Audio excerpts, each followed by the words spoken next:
Welcome. I'm continuing to talk my talk that I call "Are You a Rebel or a Remnant?" This is for King James Bible believers, and I'm gonna continue my what I'm talking about. Uh, just please bear with me. I'm laying the groundwork for my argument, which will come soon. Plans for a revision of the AV were in the works since at least 1820, when Anglican Bishop Herbert Marsh, in a lecture on the interpretation of the Bible at Cambridge, published in 1828, called for it as necessary. And this is Herbert S. Marsh lectures on the criticism and interpretation of the Bible. Um, the struggle to have the idea of a revisions seen through happened, in fact, even though many, such as philologist and pioneering American environmental conservationist George Perkins Marsh, said that a multitude of Bibles would result from such a revision, dividing Protestantism and causing more harm than good. That's in his lectures on the English language, Charles Scribner's and Sons, 1885. The revision committee, laboring for over a decade, published its work in 1881. The revision efforts consisted of an English committee headed by Anglicans Bishop Westcott and Hort and an American committee headed by Bible scholar and historian Philip Schaff.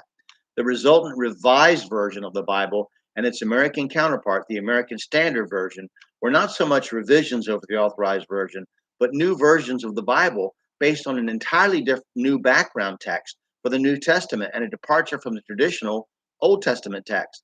The effort did not escape criticism. John Bergen, noted expert on Greek language and manuscripts, panned the revision efforts in writing in 1883. He wrote, and I'm quoting, "The new Greek text, which in defiance of their instructions, the revisionists of the authorized English version had been so ill advised as to spend 10 years in elaborating, was a wholly untrustworthy performance, was full of the gravest errors from beginning to end."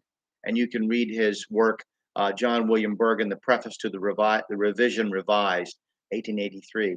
Philip Schaff, the head of the American Revision Committee, acknowledged that one reason for the difficulty the new text had in being favorably received was that, quote, "for the great mass of English readers, King James Version is virtually the inspired word of God." And that's in his book, A Companion to the Greek New Testament and the English Version from 1883. Nevertheless, fundamentalists in America took to the new versions of the Bible quite readily. Evangelist R.A. Torrey wrote in his estimation, quote, "the revised version is manifestly much more exact than the authorized version." He wrote that in What the Bible Teaches from 1898, R.A. Torrey. It was not until another contributor to the fundamentals, lawyer Philip Morrow, began to express serious reservations about the revised version's background text in the early 1920s that fundamentalism began to break down into two camps on the Bible translation issue.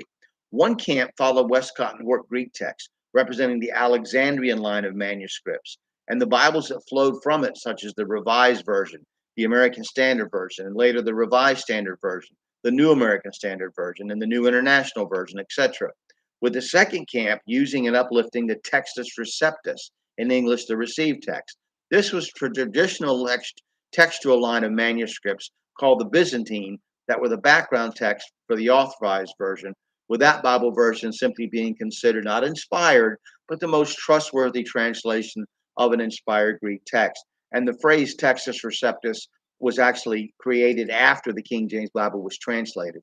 Although the Old Testament text was also different, it was not usually the subject of much argument until later. Both parties felt that their version of the Greek text was representative of the originals, which only were given by inspiration of God.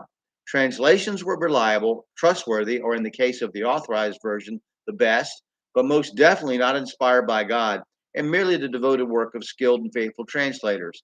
The battle within fundamentalism was not over the authority of the Bible, but over the question, what is the Bible? This is a fundamental question for you. Remember what God has said about his word, Psalm 138:2. "I will worship toward thy holy temple and praise thy name for thy loving kindness and for thy truth. For thou hast magnified thy word above all thy name." John 17:17. "Sanctify them through thy truth. Thy word is truth." Next, a preacher in Pensacola, Florida, named Peter Ruckman, throws a monkey wrench into the wheel of fundamentalism in America with regards to the Bible. And we'll talk a little bit about that next. I just, I'm laying the groundwork. I will get to my argument soon, I promise. But there's historical things that you need to understand. All right, thank you.